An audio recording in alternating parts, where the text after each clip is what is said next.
போன எபிசோட்ல நம்ம ஹீரோயின் வந்து அந்த அட்வென்ச்சரை வந்து ஹையர் பண்ணிருப்பாங்க. ஸோ இந்த எபிசோட்ல அந்த அட்வென்ச்சர் எல்லாருமே நம்ம ஹீரோனோட கடையில தான் வந்து உட்காந்து சாப்பிட்டுக்கிட்டு இருக்காங்க. நம்ம ஹீரோயின் அவங்களுக்காக சமைச்சிட்டு இருக்காங்க. அண்ட் அவங்களும் வந்து அந்த கடையில இருக்க பொருள் எல்லாம் பாத்துட்டு இருக்காங்க. நம்ம ஹீரோயின் அவங்களுக்காக ஒரு டீ போட்டு எடுத்துட்டு வராங்க. அதை பார்த்தோன்னா அவங்க குடிக்கலாமா வேணாமான்னு யோசிச்சாங்க. பட் குடிச்சு பார்த்ததுக்கு அப்புறம் ரொம்பவே சூப்பரா இருக்குங்கிற மாதிரி சொல்றாங்க. நம்ம ஹீரோயினும் அங்க இருக்க அட்வென்ச்சர் கிட்ட நான் உங்களை வாங்கிக்கிறேன், சோ நீங்க ஏதாவது மிஷன் போனீங்க அப்படின்னா கண்டிப்பா என்ன கூப்பிடுங்க, நான் வரேன், கவலைப்படாதீங்க, இதுக்கு உங்களுக்கு தேவையான காசு எல்லாத்தையுமே நான் வந்து கொடுத்துருவேன். எதுக்காக நான் இப்படி சொல்றேன் அப்படின்னா என்னோட ப்ராடக்ட் எல்லாம் நான் வந்து டெஸ்ட் பண்ணி பார்க்கணும்.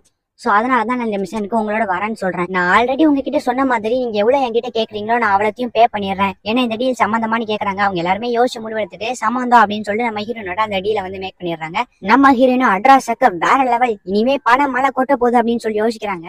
அப்படியே கட் பண்ணா அந்த மிஷனுக்கு போறதுக்காக நம்ம ஹீரோயின் வந்து வெஸ்ட் கன்னு இந்த மாதிரி சொல்லிட்டு பக்காவா வந்து அவங்களுக்கு தேவையான பொருள் எல்லாம் வாங்கிட்டு போவாங்க.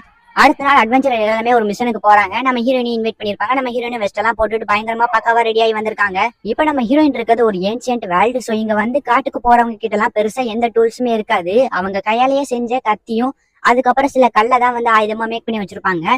சோ இவங்களுக்கு எந்த ஃபெசிலிட்டிஸுமே இல்லானாலும் நம்ம ஹீரோயின் வந்து வெஸ்ட் எல்லாம் போட்டு அண்ட் கன்னெல்லாம் வந்து பக்காவா எடுத்து வந்திருக்காங்க. சோ இதெல்லாம் பார்த்தோன்னா அவங்களுக்கு வந்து கொஞ்சம் ஷாக்கிங்காவே இருக்கு.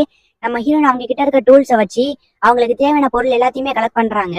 அண்ட் மிஷின் ஈஸியா முடிக்கிறாங்க. நைட் ஆக போறதுனால எல்லாருமே வந்து தூங்குறதுக்காக பாய் தலகாணியை விரிச்சுக்கிட்டு இருக்காங்க. அப்ப நம்ம ஹீரோயின் வந்து அவங்க கிட்ட இருக்க அந்த டென்ட் எடுத்து வைக்கிறாங்க. இதை பார்த்தோன்னா அவங்க எல்லாத்துக்குமே பயங்கர ஷாக்கி. என்னடா இது கூடாரமா இருக்கு அப்படின்னு சொல்லி யோசிக்கிறாங்க. நீங்க எல்லாருமே வந்து நைட் இப்படி பாய் தலகாணியில தூங்குனீங்க அப்படின்னா நைட்டு உங்களுக்கு கொசு கடிக்கும், அதோட காட்டு விலங்குகள் வந்தா கூட தெரியாது.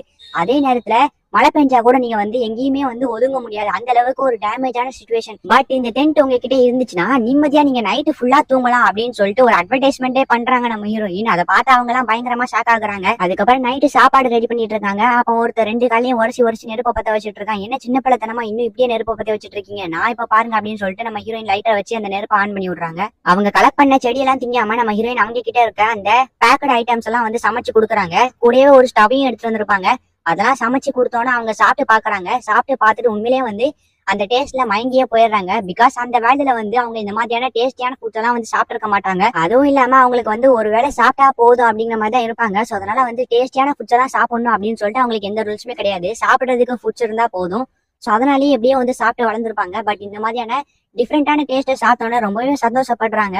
நம்ம ஹீரோயின் நைட்டு குளிக்கிறதுக்காக போய் ட்ரெஸ் எல்லாம் கழட்டிட்டு ஸ்விம் சூட்ல வராங்க. அதை பார்த்தோன்னா நம்ம ஹீரோயினை வந்து சென்சார் பண்ணி விடுறாங்க. நம்ம ஹீரோயினுக்கு ஒண்ணுமே புரியல. நான் ஒன்னும் நியூடா இல்லையே, நான் வந்து ஸ்விம் சூட்ல தானே இருக்கேன், இதெல்லாம் இப்ப சகஜம் தானே அப்படின்னு கேக்குறாங்க. என்ன பேசிட்டு இருக்க நீ, இந்த மாதிரி ட்ரெஸ் போட்டுருக்குது ஒண்ணுதான், நியூடா இருக்கிறதும் ஒண்ணுதான் அப்படின்னு சொல்லிட்டு சொல்றாங்க. நம்ம ஹீரோயினுக்கு ஒண்ணுமே புரியல. அப்புறம் தான் ஞாபகம் வருது நம்ம ஹீரோயின் வந்து அந்த நோபல் ஃபேமிலி கிட்ட இருந்து கத்தியை எடுப்பாங்க. சோ அப்ப கூட வந்து அவங்க வேடா வந்து ஃபீல் பண்ணதை இப்பதான் நம்ம ஹீரோயின் யோசிச்சு பாக்குறாங்க.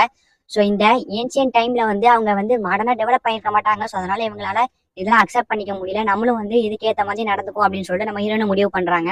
அடுத்த நாள் காலையில நம்ம ஹீரோயின் கொடுத்த புரோட்டீன் பிஸ்கட்டை சாப்பிட்டுட்டு எல்லாருமே வேட்டைக்கு கிளம்புறாங்க. எல்லாருமே ஒவ்வொரு ஆயுதம் வச்சிருக்க மாதிரி நம்ம ஹீரோயினும் வந்து கிராஸ் போவை எடுத்துட்டு போறாங்க. அவங்களுக்கு ஏதோ சத்தம் கேக்குது. எல்லாருமே அமைதியா இருந்து பாக்குறாங்க. அங்க ஒரு காக்கா இருக்கு, அதை ஒரு பொண்ணு அடிக்க போறா. பட் அது மிஸ் ஆயிருச்சு. நம்ம ஹீரோயினும் நான் வேணா அதை அடிக்க ட்ரை பண்ணி பாக்காவா அப்படின்னு சொல்லிட்டு கேக்குறாங்க. அதுக்கு அவனும் சரி பண்ணி பாரு அப்படின்னு சொல்லிட்டு சொல்றான். உடனே நம்ம ஹீரோயினை எய்ம் பண்ணி அடிக்கிறாங்க. கரெக்டா அடிச்சுட்டா. பிகாஸ் நம்ம ஹீரோயின் வந்து ஆல்ரெடி வந்து அந்த செக்யூரிட்டிட்ட வந்து ட்ரைனிங் எடுத்திருப்பா. எல்லாருமே நம்ம ஹீரோயினை பார்த்து ரொம்ப ஷாக் ஆகுறாங்க. அப்படியே அங்க இருந்து கிளம்புறாங்க. போற வழியில நம்ம ஹீரோயினுக்கு ரெஸ்ட் ரூம் வருதுன்னு சொல்லிட்டு அவசரமா அங்க இருந்து ஓடி போறாங்க. போய் அங்க ஓரமா ரெஸ்ட் ரூம் இருந்துட்டு இருக்காங்க. அப்ப திடீர்னு பார்த்தா காட்டு பண்ணி அந்த இடத்துக்கு வருது. என்ன பண்றதுன்னு தெரியாம முழிக்கிறாங்க. அதுவும் தொடர்த்த நம்ம ஹீரோயின் ஓடுறாங்க. இப்படியே போனா நான் செத்துருவேன்னு சொல்லிட்டு நம்ம ஹீரோயின் இருக்க கண்ணை எடுத்து பட்டுன்னு சொல்றாங்க. ஒரு புல்லட்டும் அது மேல படல. இருந்தாலுமே அந்த சத்தத்துல அது கீழே விழுந்து மயங்கிடுது. நம்ம ஹீரோயின் என்னாச்சு இது, நான் இதை சூட் பண்ணவே இல்லையே அப்படின்னு சொல்லிட்டு யோசிக்கிறாங்க. சரி அப்படின்னு சொல்லிட்டு டக்குன்னு ஒரு அம்பை எடுத்து அதை வந்து குத்திடுறாங்க. அப்ப கரெக்டா அந்த அட்வென்ச்சர் எல்லாம் அந்த இடத்துக்கு வந்துட்டு என்னாச்சு ஏதாவது பிரச்சனையான்னு கேக்குறாங்க. இல்ல நான் இந்த காட்டு பண்ணியே கொண்டுட்டேன், கவலைப்படாதீங்கன்னு சொல்றா. என்னது, ஒரு அம்பை வச்சு ஒரு காட்டு பண்ணியை கொண்டுட்டாலும் ஆச்சரியமா பாக்குறாங்க. இங்க நம்ம கலோட்டை காட்டுறாங்க. அவ ஒரு பொம்மையை வச்சு விளாண்டுட்டே மிட்சுகா இந்நேரத்துக்கு உன்னோட கடையை எப்படி டெவலப் பண்ணிருப்பான்னு யோசிச்சு பாத்துட்டு இருக்கா. நைட் எல்லாருமே சாப்பிடும் போது நம்ம ஹீரோயினை பத்தி தான் பேசிட்டு இருக்காங்க. நீ யூஸ் பண்ற ப்ராடக்ட்ஸ் எல்லாம் உண்மையிலே சூப்பரா இருக்கு, அது வந்து ரொம்பவே வந்து எங்களுக்கு யூஸ்ஃபுல்லா இருக்கிற மாதிரி தோணுது அப்படின்னு சொல்லி யோசிக்கிறாங்க. அப்ப நம்ம ஹீரோயினும் சரி அப்பனா இந்த ப்ராடக்ட்ஸ் நீங்க வாங்கிக்கோங்க அப்படின்னு சொல்லிட்டு சொல்றா. ஒவ்வொருத்தருக்கும் ஒவ்வொரு ப்ராடக்ட்ஸ் பிடிச்சிருக்கு. அப்ப நம்ம ஹீரோயினும் ஒரு மேகசின் எடுத்து கொடுக்குறா. அந்த மேகசின்ல இருக்க பிக்சரா பார்த்தோன்னா அவங்களுக்கு ரொம்பவே டிஃப்ரெண்டா தெரியுது. நிறைய வந்து அடல்ட் பிக்சர் தான் இருக்கு. சோ அதெல்லாம் வந்து பாத்துருக்கவே மாட்டாங்க அவங்க. சோ அதெல்லாம் பார்த்துட்டு ரொம்ப ஷாக் ஆகுறாங்க. உங்களுக்கு இதை வந்து யூஸ் பண்ணவே தெரியல, உங்ககிட்ட இதை பத்தி பேசுனது ஒரு பிரோஜனம் இல்ல, மன்னிச்சிருங்க அப்படின்னு சொல்லிட்டு நம்ம ஹீரோயின் வேற ப்ராடக்ட பத்தி பேசுறா. இவங்களோட மிஷன் எல்லாம் முடிச்சு நம்ம ஹீரோயின் வீட்டுக்கு வந்துடுறாங்க. என்னப்பா இது, இவங்க கிட்ட ஒரு பொருளை அட்ராக்ட் பண்ற வைக்கிறதுக்குள்ளேயும் எனக்கு போதுனாவது, இவங்களுக்கு என்ன பிடிக்கும்னே தெரியலையே. பட் நான் யூஸ் பண்ண ப்ராடக்ட் எல்லாம் பார்த்து அவங்க அட்ராக்ட் ஆனாலுமே இதெல்லாம் அவங்க வாங்குவாங்கன்னு நினைக்கும் போது எனக்கு கொஞ்சம் டவுட்டா தான் இருக்கு. என்ன பொருள்ல இவங்களை அட்ராக்ட் பண்ண நம்ம ஹீரோயின் யோசிச்சுட்டு இருக்காங்க. அப்பதான் அவங்களுக்கு ஒரு ஐடியா வருது. இந்த மாதிரி ஸ்டாச்சுஸ பத்தி யோசிக்கிறாங்க. இந்த மாதிரியான ஸ்டாச்சுஸ் எல்லாம் நம்ம ஊர்ல இருந்து இங்க கொண்டு வந்தோம் அப்படின்னா கண்டிப்பா இதை வாங்கிட்டு போறதுக்கு ஆள் இருப்பாங்களா என்னன்னு தெரியல, பட் ட்ரை பண்ணி பார்ப்போம் அப்படின்னு சொல்லிட்டு அவங்களோட கண்ட்ரிக்கு போய் அங்க இருக்க ஸ்டாச்சுஸ் எல்லாம் வந்து நைஸா இங்க அவங்களோட சேர்த்து டெலிபோர்ட் பண்ணி ஒண்ணா வந்து கொண்டு வந்து வைக்கிறாங்க. நம்ம ஹீரோயினுக்கு பாக்குறதுக்கு அதெல்லாம் வந்து பிடிக்கவே இல்லை. பட் இங்க இருக்க கஸ்டமர் வாங்கலாம்னு சொல்லி வெயிட் பண்ணிட்டு இருக்கா நம்ம ஹீரோயின். அப்போ ஒரு கஸ்டமர் அந்த இடத்துக்கு வந்துட்டு இங்க இருக்க ஸ்டாச்சுஸ் எல்லாம் பாக்குறதுக்கு ரொம்பவே சூப்பரா ஃபென்டாஸ்டிக்கா இருக்கு, நான் இதை வாங்கிக்கலாமா அப்படின்னு சொல்லிட்டு நம்ம ஹீரோயின் கேக்குறாங்க. நம்ம ஹீரோனும் என்ன நிஜமா தான் சொல்றீங்களா, இது என்ன அவ்வளவுக்கு ஃபென்டாஸ்டிக்கா இருக்கா, உங்களை இம்ப்ரெஸ் பண்றதுக்காக எங்க கண்ட்ரில இருந்து எத்தனையோ பொருள் நான் எடுத்து வந்து இறக்குனதெல்லாம் உங்களை அட்ராக்ட் பண்ணல, பட் இந்த கேவலமான ஸ்டாச்சு தான் உங்களை அட்ராக்ட் பண்ணிருக்கா. என்னப்பா இது, இந்த மக்களோட டேஸ்ட் என்னால புரிஞ்சிக்கவே முடியலையேன்னு நம்ம ஹீரோயின் யோசிக்கிறாங்க. கடைக்கு வந்து ஒருத்தி ஷாம்பு வாங்கிட்டு போறா. நம்ம ஹீரோயின் யோசிச்சு பாக்குறா, என்ன இந்த கடையில ஷாம்பு தான் அதிகமா வியாபாரம் ஆகுது, ஸ்டாச்சுஸ் எல்லாம் ட்ரை பண்ணி பார்த்தோம் அது கூட வியாபாரம் ஆகுது அப்படின்னு யோசிச்சுட்டு இருக்கும்போது ஒரு பொண்ணு அந்த இடத்துக்கு வரா. பாக்குறதுக்கு பிரின்சஸ் மாதிரி செம கியூட்டா இருக்கா. நம்ம ஹீரோயின் அதை பார்த்து ரசிச்சுக்கிட்டே இருக்கா. அவளும் வந்துட்டு அந்த கடையில வந்து நிறைய பொருள் எல்லாம் தேடி பார்த்துட்டு இதுக்கு முன்னாடி நான் இதெல்லாம் பார்த்ததே இல்லையா அப்படிங்கிற மாதிரி நிறைய பொருளை எடுத்துட்டு வந்து நம்ம ஹீரோயின் கொடுத்து வாங்கிக்கிறேன்னு சொல்லி கோல்டு காயின் கொடுக்குறா. நம்ம ஹீரோயின் அவளோட பொருளெல்லாம் பேக் பண்ணி கொடுத்து அனுப்பி வைக்கிறாங்க. அங்க ஒருத்தன் இந்த பிரின்சஸே குறுன்னு பாத்துக்கிட்டு இருக்கான். நம்ம ஹீரோயின் அதை பாக்குறாங்க. அந்த பிரின்சஸ் போவ இவனும் பின் தொடர்ந்து போறான். நம்ம ஹீரோயின் அவளோட கத்தி எடுத்துட்டு அங்க இருந்து ஓடி போறா. நம்ம ஹீரோயின் நினைச்ச மாதிரி ஒரு கிட்னாப்பர் தான். நம்ம பிரின்சஸை கிட்னாப் பண்ணிட்டு அவனோட டீம் கூட போய் சேர்ந்துக்கிறான். நம்ம ஹீரோயின் அந்த இடத்துக்கு கரெக்டா வந்துடுறாங்க. ஒழுங்கு மரியாதை அந்த சின்ன பொண்ணை விட்டுரு அப்படின்னு சொல்லிட்டு அவங்க கையில இருக்க கண்ணை வச்சு ஷூட் பண்றாங்க.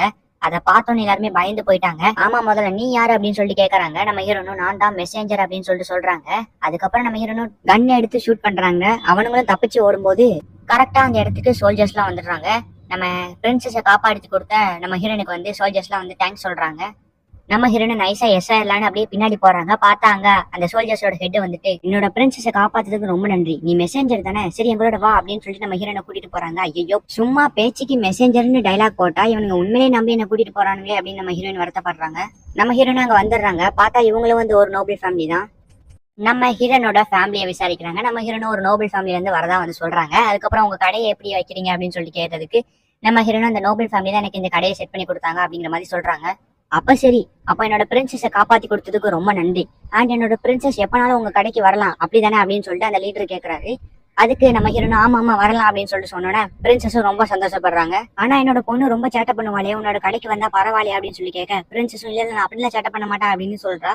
சரி ஓகே, அப்பனா நீ போயிட்டு வா அப்படிங்கிற மாதிரி சொன்னோன்னே பிரின்சஸும் ரொம்ப சந்தோஷப்படுறாங்க. நம்ம ஹீரோனும் அட என்ன கொடுமடா இது அப்படின்னு சொல்லிட்டு அந்த லீடர் இருக்காருல, அவருக்கு வந்து வயசாயிடுச்சு, கண்ணு தெரியாதனால அவரோட கண்ணு இப்ப வந்து டேமேஜா இருக்கும். சரி அப்படின்னு சொல்லிட்டு அவகிட்ட இருக்க ஒரு கண்ணாடி எடுத்து இதை போட்டு பாருங்கன்னு சொல்லிட்டு கொடுக்குறா.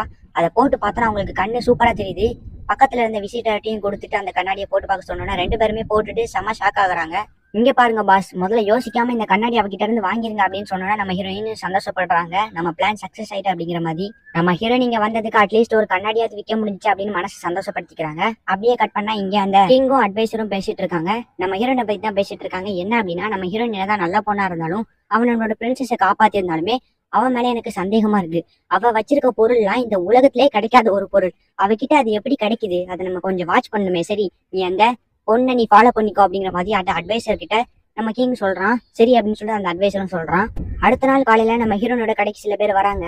அவங்க தான் அந்த ஊர்லயே ட்ரேடிங் அத்தாரிட்டி.